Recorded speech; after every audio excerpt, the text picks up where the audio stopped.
السلام علیکم دوستو، کیسے ہیں آپ سب؟ امید کرتا ہوں کہ آپ تمام دوست خیر و عافیت سے ہوں گے، اور میری دعا ہے کہ اللہ پاک آپ تمام ناظرین کو اپنے حفظ و امان میں رکھے۔ پیارے ناظرین، آج ایک اور نئی ویڈیو کے ساتھ حاضر ہیں۔ اس میں ایک ہندو خواتین ڈاکٹر ذاکر نائک سے کچھ سوالات کرتی ہے تو ڈاکٹر ذاکر نائک انہیں جواب دیتے ہیں۔ تو دیکھتے ہیں آج وہ کیا سوال ہیں، اس ریئیکشن والی ویڈیو میں دیکھیں گے۔ اس ریئیکشن والی ویڈیو کا مزید آغاز کرنے سے پہلے چھوٹی سی گزارش ہے کہ اگر آپ ہمارے اس چینل پر نئے ہیں تو جلد سے جلد ہمارے اس چینل کو سبسکرائب کر لیں اور بیل کے آئیکن کو لازمی پریس کیجیے گا تاکہ فیوچر میں ہم جو بھی ویڈیو اپلوڈ کریں تو اس کا نوٹیفیکیشن آپ تک جا پہنچے۔ تو پیارے دوستو، ویڈیو کی طرف دوستو، اس عیسائی عورت نے ڈاکٹر ذاکر نائک سے 3 ایسے سوال کیے جو کہ سننے میں لگ رہا تھا کہ بہت مشکل ہیں اور ڈاکٹر ذاکر نائک کے لیے ان کا جواب دینا بہت مشکل ہو جائے گا۔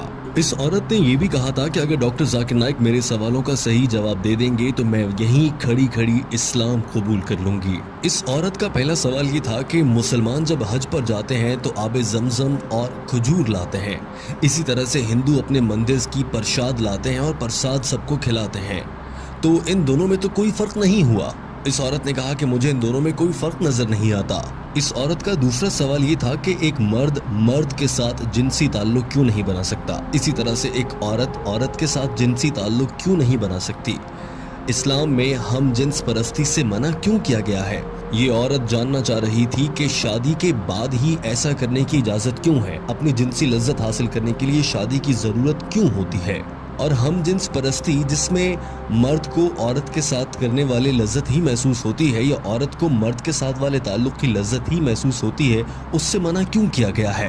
اس عیسائی عورت کا تیسرا سوال یہ تھا کہ جنت میں حضرت آدم علیہ السلام کے کہنے پر اماں ہوا نے کچھ کھانے کا پھل کھا لیا تھا جس کی وجہ سے آج تک انہیں بھگتنا پڑ رہا ہے، اور عورتوں کو بچے پیدا کرنے کی ذمہ داری دے دی گئی ہے کہ عورتوں کو ہی اسی درد سے کیوں گزرنا پڑتا ہے۔ اس عورت نے کہا کہ میرا سوال یہ ہے کہ کیا یہ سچ ہے کہ عورتوں کو بچہ جننے کی تکلیف اسی لیے دی گئی ہے کیونکہ اماں ہوا نے حضرت آدم کے کہنے پر غلطی سے وہ پھل کھا لیا تھا، اسی لیے ساری دنیا کی عورتوں کو سزا کے طور پر اب بچہ پیدا کرنے کی تکلیف سے گزرنا پڑتا ہے۔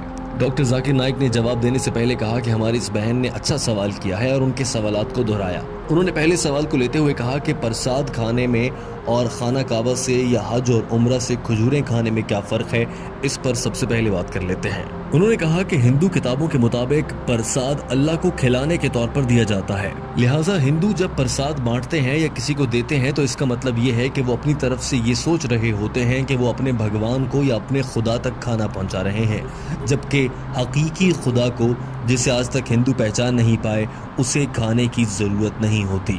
اللہ تعالیٰ قرآن پاک کی سورہ انعام میں فرماتا ہے، اللہ سب کو کھلاتا ہے مگر اللہ کو کسی کے دیے گئے کھانے کی ضرورت نہیں ہے۔ کس انسان کی یہ جرت ہے کہ وہ اللہ تعالیٰ کو کھانا کھلانے کا سوچ سکے یا ایسی بات کر سکے؟ ڈاکٹر ذاکر نائک نے کہا کہ قرآن پاک میں 3 سے 4 مرتبہ یہ کہا گیا ہے کہ غیر اللہ کے نام سے منسوب کر کے کھلایا گیا کھانا حرام ہوتا ہے، یعنی اللہ کے سوا کسی کو شریک ٹھہراتے ہوئے اس کے نام پر دیا گیا کوئی بھی کھانا حرام ہوگا، لہٰذا چونکہ پرساد غیر اللہ سے منسوب ہوتی ہے تو وہ کھانا حرام ہے۔ اب بات کر لیتے ہیں کھجور کی، جو کہ مسلمان خانہ کعبہ سے یا عمرے سے واپسی پر لاتے ہیں۔ ہم مسلمان کھجور کھاتے ہوئے یا آب زمزم پیتے ہوئے یہ ہرگز نہیں کہتے کہ ہم اللہ کو کھلا رہے ہیں، اور سعودی عرب کا سب سے مشہور پھل کھجور ہے، وہاں کی کھجوریں بہت مشہور ہیں، یہی وجہ ہے کہ کوئی بھی مسلمان وہاں سے کھجوریں لاتا ہے اور یہ کبھی نہیں کہتا کہ میں اللہ کو کھانا کھلا رہا ہوں، نعوذ باللہ۔ ڈاکٹر ذاکر نائک نے کہا کہ یہ بھی ذہن میں رہے کہ کھجور بہت مفید غذا ہے اور صحت کے لیے بھی بہت اچھی ہے، لیکن یاد رکھیے اگر ہندو پرساد کے نام پر کھجور بھی دے گا تو وہ کھانا حرام ہے، کیونکہ یہ غیر اللہ کے نام سے نامزد یا منسوب ہے، لہٰذا مسلمان اسے نہیں کھا سکتے اور یہ کھانا حرام ہوگا، بھلے کوئی ہندو پرساد کی صورت میں کھجور ہی دے رہا ہو۔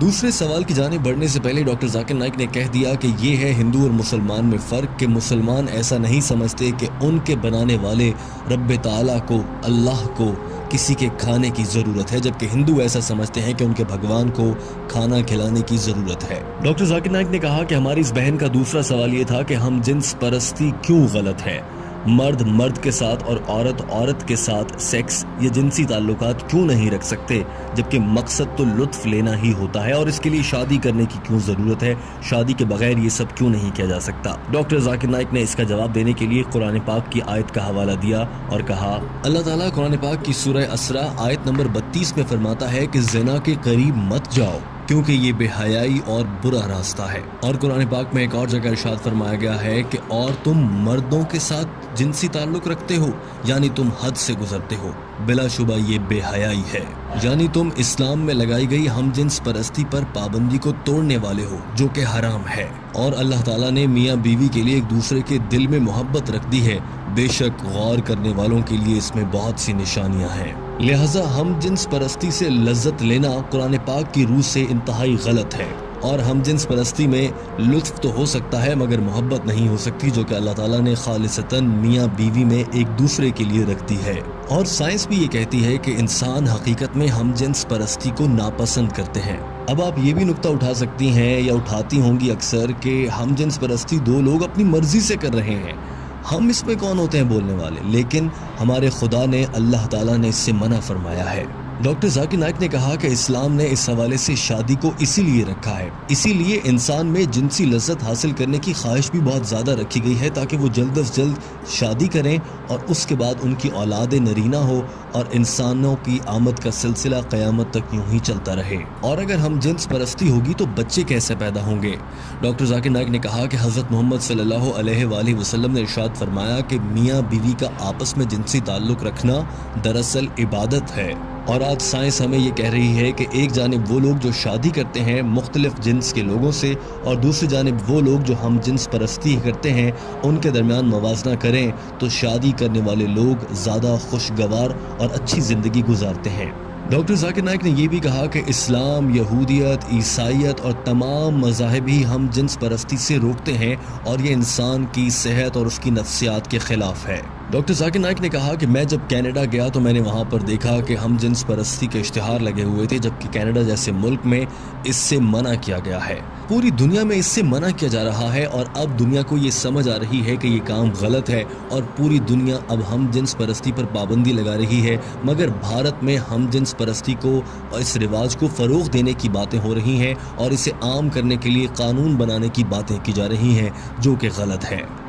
ڈاکٹر ذاکر نائک نے تیسرے سوال کی جانب بڑھنے سے پہلے یہ بات واضح کر دی کہ ہم جنس پرستی آپ کو جہنم میں لے کر جائے گی۔ اور اب آ جاتے ہیں تیسرے سوال کی جانب۔ ڈاکٹر ذاکر نائک نے کہا کہ تیسرا سوال یہ تھا کہ اگر اماں ہوا نے جنت میں گندم کا دانہ کھایا اور وہ دنیا میں آ گئیں تو اب اس کے بعد سے دنیا کی ساری عورتوں کو بچہ جننے کے لیے وہ تکلیف سہنا پڑے گی اور یہ اس بات کی سزا ہے۔ انہوں نے کہا کہ ایسا غلط ہے، دراصل یہ بائبل میں لکھا گیا ہے، اور بائبل کی وجہ سے ہی عیسائی حضرات یہ خیال کرتے ہیں کہ عورت کو بچہ جننے کی تکلیف سے اسی لیے گزرنا پڑتا ہے کہ اس نے جنت میں گندم کا دانہ کھا لیا تھا، مگر اسلام میں کہیں بھی ایسا نہیں کہا گیا کہ اس غلطی کی اکیلی ذمہ دار اماں ہوا تھی۔ ہر موقع پر دونوں کو ہی قصوروار ٹھہرایا گیا ہے۔ قرآن پاک میں 3 جگہ ایسا آیا ہے جس سے اندازہ ہو جاتا ہے کہ اس غلطی کو دونوں ہی پر ذمہ داری ڈالی گئی تھی۔ مثال کے طور پر ایک جگہ کہا گیا کہ ہم نے ان دونوں کو منع کیا کہ گندم کا دانہ نہیں کھانا، ایک اور جگہ کہا گیا کہ ان دونوں نے اللہ سے معافی مانگی، اور ایک اور جگہ کہا گیا کہ ان دونوں کی غلطی پر ہم نے انہیں سزا کے طور پر دنیا میں بھیج دیا۔ ہر جگہ پر دونوں کا ذکر ہوا ہے، اکیلی حضرت اماں حوا علیہ السلام کا ذکر نہیں ہوا۔ لہٰذا قرآن پاک کی روح سے حضرت اماں حوا اور حضرت آدم علیہ السلام دونوں ہی ذمہ دار ہیں۔ چونکہ بائبل میں کچھ تبدیلیاں کر دی گئی ہیں، اس لیے بائبل میں معلومات بدل گئیں، اور اب عیسائی مذہب کے فالو کرنے والے لوگ اسے غلط سمجھ بیٹھتے ہیں، جبکہ اسلام میں ایسا بالکل بھی نہیں ہے۔ آپ قرآن پاک میں پڑھیں گی تو آپ کو معلوم ہوگا کہ عورت کے لیے حمل بد دعا نہیں بلکہ خوش قسمتی ہے۔ سورہ نساء آیت نمبر 1 میں فرمایا گیا کہ اپنی عورت کا خیال رکھو اور ان کے ساتھ اچھے سے پیش آؤ۔ ایک اور جگہ فرمایا گیا کہ ہم نے انسان کو اپنے والدین کے ساتھ اچھے طریقے سے پیش آنے کا حکم دیا ہے، کیونکہ اس کی ماں نے حمل اور بچے کو پیدا کرنے کی تکلیف اٹھائی ہے۔ اسی طرح سے ایک حدیث ہے کہ ایک صحابی نے آپ صلی اللہ علیہ وآلہ وسلم سے دریافت کیا کہ یا رسول اللہ، میں اپنے والدین میں سے ماں کے ساتھ اچھا سلوک کروں یا باپ کے ساتھ؟ آپ صلی اللہ علیہ وآلہ وسلم نے فرمایا اپنی ماں کے ساتھ۔ اس شخص نے پھر یہی سوال دہرایا اور دوسری مرتبہ میں بھی آپ صلی اللہ علیہ وآلہ وسلم نے فرمایا کہ اپنی ماں سے۔ تیسری مرتبہ کے سوال میں بھی یہی جواب ملا، اور چوتھی مرتبہ کے سوال کے جواب میں آپ صلی اللہ علیہ وآلہ وسلم نے فرمایا کہ اپنے والد سے۔ لہٰذا 3 بار ماں کے احترام کا کہا گیا ہے۔ Gold medal, silver medal, jubilee medal سبھی ماں کو ملے ہیں، اس کے بعد والد کی بات ہے۔ اس کا مطلب یہ ہرگز نہیں ہے کہ والد کا احترام نہ کیا جائے، مگر ماں کا بہت احترام ہے۔ اور ڈاکٹر ذاکر نائک نے یہ بھی کہا کہ اللہ تعالیٰ نے اسی لیے یہ ذمہ عورت کو دیا ہے. بتائیں آپ کیا کوئی مرد بچے کو جنم دے سکتا ہے؟ ہرگز نہیں. ڈاکٹر ذاکر نائک نے کہا کہ مجھے امید ہے آپ کو اپنے سوالوں کا جواب مل گیا ہوگا. اس عورت نے ہاں میں جواب دیا. تو ڈاکٹر ذاکر نائک نے سوال کیا کیا آپ اللہ کو ایک واحد عبادت کے لائق مانتی ہیں؟ ڈاکٹر ذاکر نائک نے سوال کیا کہ آپ حضرت عیسیٰ علیہ السلام کو خدا مانتی ہیں؟ اس عورت نے جواب میں کہا نہیں. ڈاکٹر ذاکر نائک نے سوال کیا کہ پھر آپ انہیں کیا مانتی ہیں؟ جواب دیا کہ میں انہیں پیغمبر مانتی ہوں. سوال ہوا کہ کیا آپ حضرت محمد صلی اللہ علیہ وآلہ وسلم پر ایمان رکھتی ہیں اور انہیں اللہ کا آخری نبی مانتی ہیں؟ عورت نے جواب دیا جی ہاں میں ان پر یقین رکھتی ہوں اور وہ اللہ کے آخری نبی ہیں. ڈاکٹر ذاکر نائک نے آخری سوال کیا آپ پر اسلام قبول کرنے کے لیے کہیں سے کوئی دباؤ تو نہیں، کسی نے کوئی رشوت تو نہیں دی؟ اس عورت نے جواب میں کہا ہرگز ایسا نہیں ہے. تو ڈاکٹر ذاکر نائک نے کہا مبارک ہو آپ اسلام قبول کر سکتی ہیں. ڈاکٹر ذاکر نائک نے کلمہ پڑھایا. اس عورت نے اسلام قبول کر لیا. انا محمدن عبدہ ورسولہ. ورسولہ. I bear witness. دوستوں امید ہے کہ آپ کو یہ ویڈیو پسند آئی ہو. دوستو آج کی تھے ہماری ریئیکشن ویڈیو. امید کرتا ہوں آپ کو یہ ریئیکشن ویڈیو پسند آئی ہوگی. مزید ایسی ویڈیو دیکھنے کے لیے ہمارے اس چینل کو ضرور سبسکرائب کیجیے گا. اسی کے ساتھ اپنے بھائی کو دیجیے گا اجازت. اپنا بہت سارا خیال رکھیے گا. اللہ حافظ.